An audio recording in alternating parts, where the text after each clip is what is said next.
Hey, what's going on, you guys? I am going to kick off the first part of unit specific breakdown, going through hunt by hunt, exactly what every unit has to offer, kind of the terrain, and actually going over maps, going over the map of the unit just to give you an idea about what I'm talking about when I'm talking about certain geographical situations like the Mogollon Rim is just a good example, or flats or things like that. The words that we use in Arizona kind of describe some things where on a map you can't necessarily see that, like there's 5 miles of just flat junipers and canyons, just what to expect in these units, guys. So I'm going to start off by going just down the line. Unit 1, 2B2C, they offer early archery hunt. They offer late archery. They offer a general rifle hunt. Okay, so there are tags for every season in Unit 1. You know, typically when anyone draws this tag, they say Unit 1. So if you hear somebody say, yeah, I drew a Unit 1 tag, well, that in parentheses means 2B2C. And I will say, guys, that don't sleep on 2B2C, okay? Unit 1 has a ton of really, really good elk country. The elk population is unbelievable. And as you can see on the map, it borders a very, very important piece of Indian land, and that is the White Mountain Apache Indian Reservation.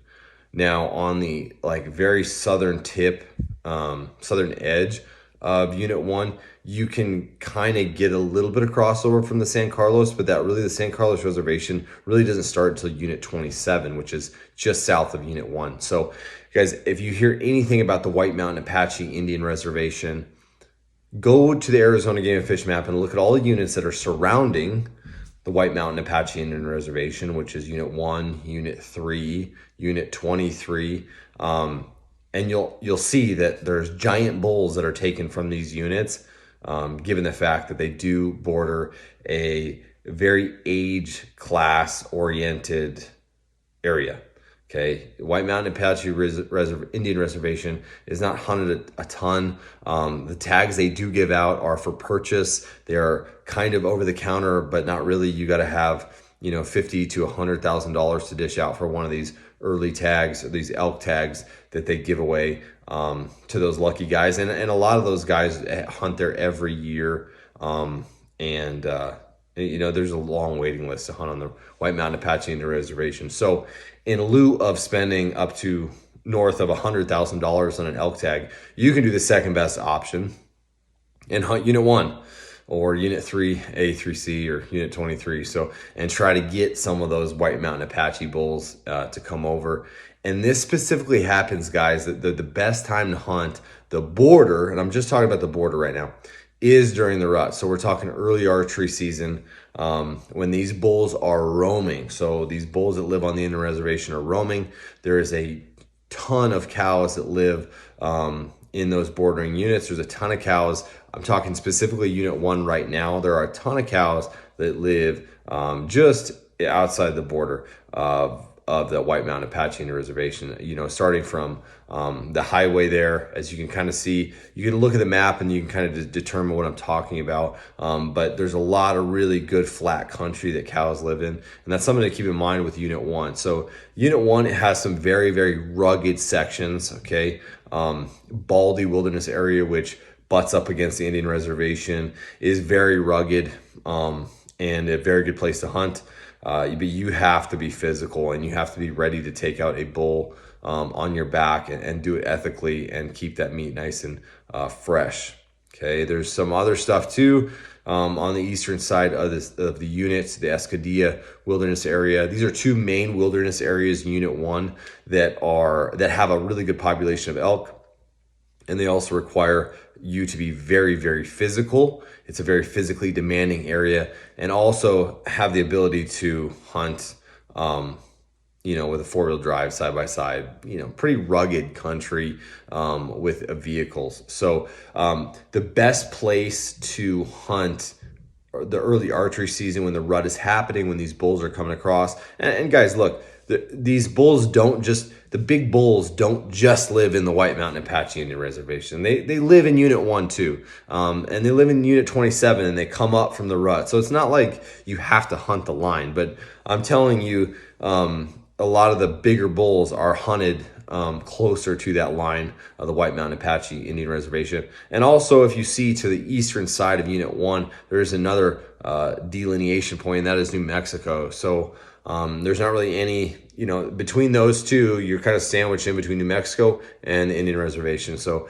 it's not a bad idea to hunt the New Mexico line as well, although it does get more pressure. They have the same kind of hunts happening during that time. A little bit offset. New Mexico is a little different timing wise, but it's not like a big private ranch, which essentially is what an Indian reservation is a giant private ranch that they can do whatever they want, and they can feed the animals whatever they want. Not saying that they rely on feeders, but they can kind of do whatever they want. They're their own sovereign state, and that's how they treat it.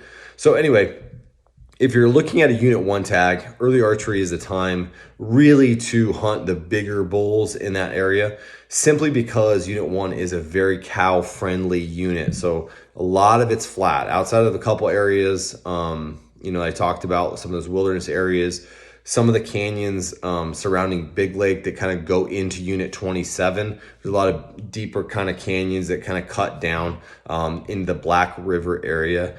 There's some rugged, kind of some topographical stuff too as you kind of move towards New Mexico, northwest to New Mexico, north of the Escadilla wilderness area.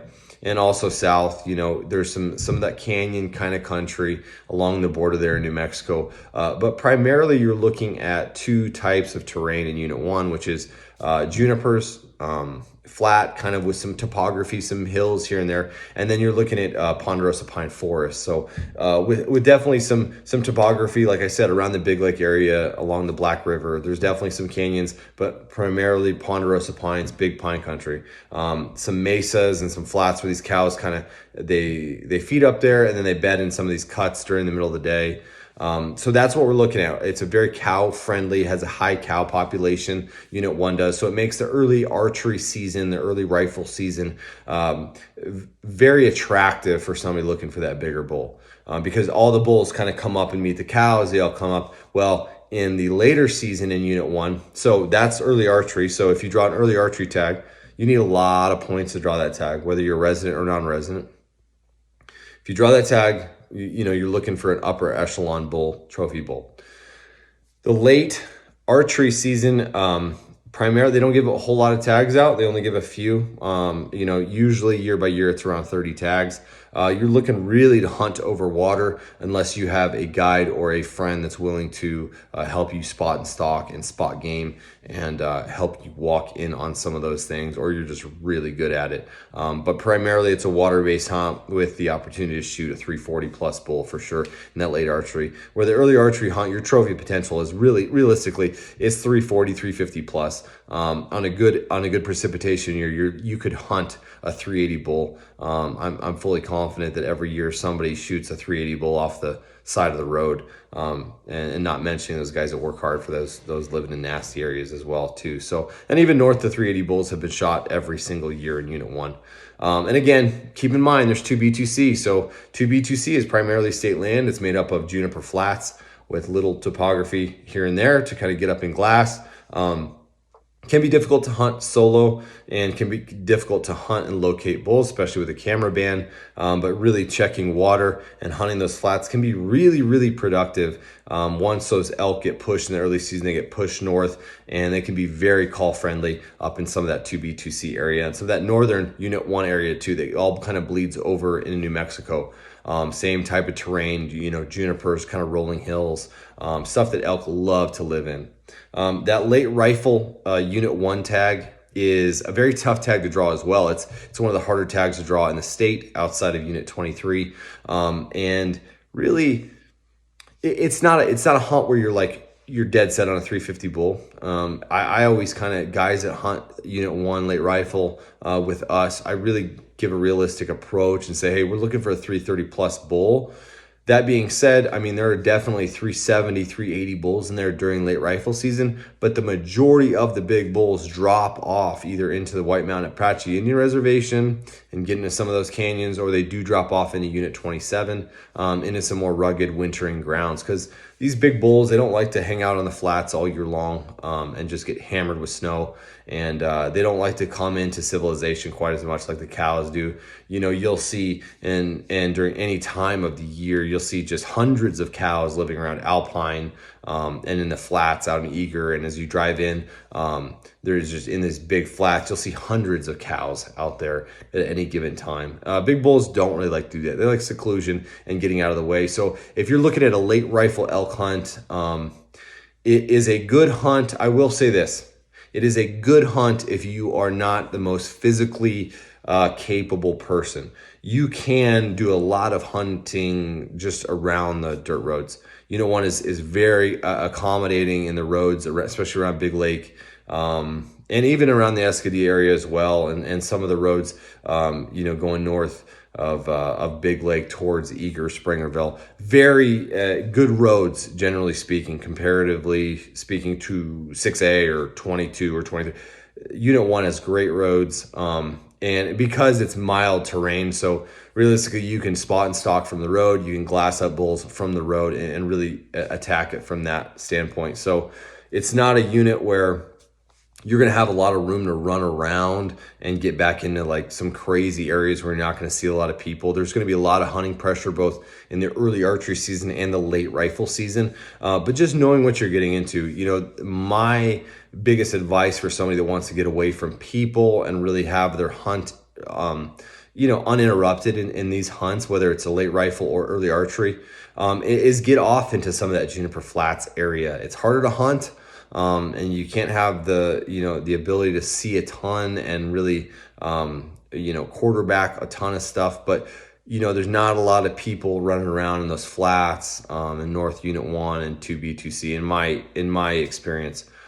Yeah, there is some wilderness area stuff, guys like Baldy and Escadilla, like I've mentioned previously. You can definitely go hike back up in there if you're physically capable, you know, backpacking in and getting up in there. But, you know, there's guys that'll take horses in there, so you're still not going to be alone, I don't think, anywhere in any of these hunts. But, you know, the lower human populations are basically the further away you get from good roads and good places to glass. So the further you get away from good camping, like Big Lake, I mean, there's tons of great camping spots around Big Lake and that surrounding area, Forest Road 249 that takes you right in there. So, but I hope that gives you an idea. And I want to, you know, obviously coincide this with the map, and just so you guys can see what I'm talking about as I'm talking about it on a map, on a topographical map.